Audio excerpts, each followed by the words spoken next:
Over the 71 years I have lived, I have evolved in my views of life and how to live. This evolution in my thought patterns has not made me an intrinsically better person, but has tended to reduce the stress caused on a day-to-day basis by being alive and interacting with others.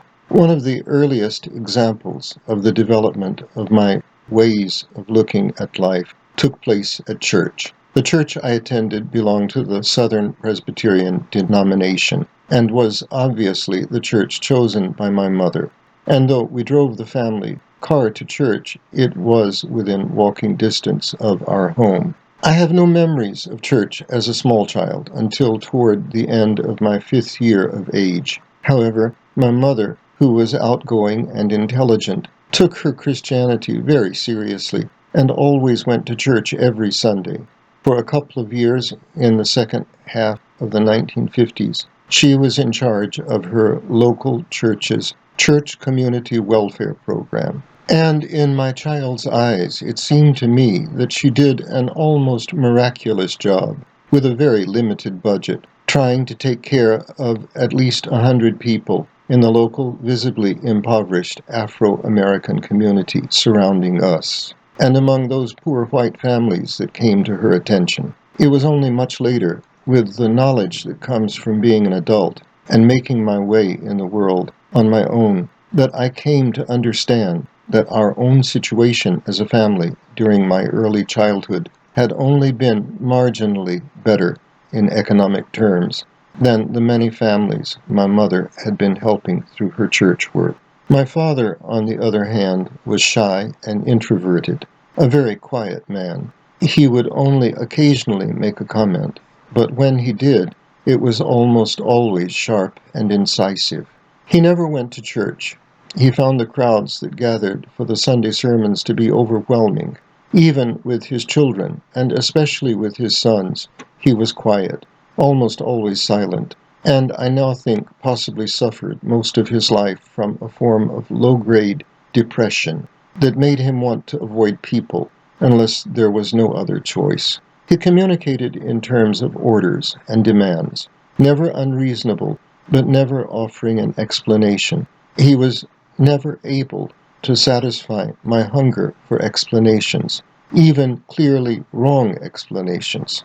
As a result, being incapable of understanding him, I grew up in total fear of him, to the extent that the sum of the verbal communication that took place between us that could be considered as real conversation amounted to not more than 1 minute per year for the 21 years I knew him until he died of lung cancer. On the positive side, my father was not a violent man, and in matters of education was always encouraging. Moreover, he was always generous with whatever money he had to spare, and never attempted to control our thought processes or social interactions with others. As such, he voiced no objection to my mother's church work or her taking us to church every Sunday. One day at church, however, when I was very young, perhaps somewhere around the age of 8, something which profoundly changed my life unexpectedly happened in the course of listening to our church preacher's sermon. Being a preacher in a Presbyterian church and under the strong influence of Calvin, our preacher put great emphasis in that particular sermon on predestination.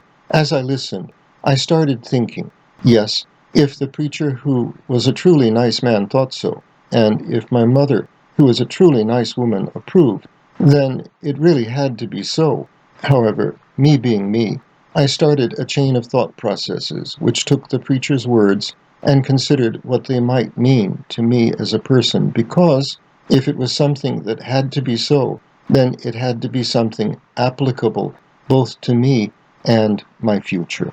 My thought soon enough led me to the conclusion that if God had so decided from the beginning of all creation whether a person were good or bad, or whether that person upon death would go to heaven or hell, then God must be the creator of evil as well as of good. If I as a person sinned, then both the sin as well as the person must have been God's will. and God's responsibility. As such, I decided that, though I didn't want to sin, if I did, I would never blame myself. Rather, I would try to improve myself. And if I could not stop sinning, I would try not to repeat the same sin. I thought that, though I didn't know which of the two, heaven or hell, would be my destiny, I would nevertheless not let this belief in predestination get me down through self-hate, but would do my best in this life to be a better person. Obviously, I no longer believe in either perfect predestination or in perfect free will. My personal beliefs over the years have become progressively more nuanced. But what has remained unchanged from that day as a child at church is the unwillingness to spend time blaming myself for my sins. I still feel that judgment is a job that belongs to God. Also unchanged is the desire to improve myself and not to keep repeating those things I perceive of as being sinful. Having grown older, though, what I now realize is that becoming a better person than one was made to be is the most difficult task a person will ever face, and that, in this regard, no one can ever approach anything resembling perfection. Nevertheless, trying to learn and to be better is what I now feel is important. And with a lot of work and a little luck, maybe we can teach ourselves very occasionally to substitute for a greater sin one which we consider to be of less harm to others. And whether that is enough to satisfy God, I am not in a position to say. It is enough for me, as a fallible human being, to say that I tried. And whether I go to heaven or hell or nowhere, may the God of all creation have mercy on my soul.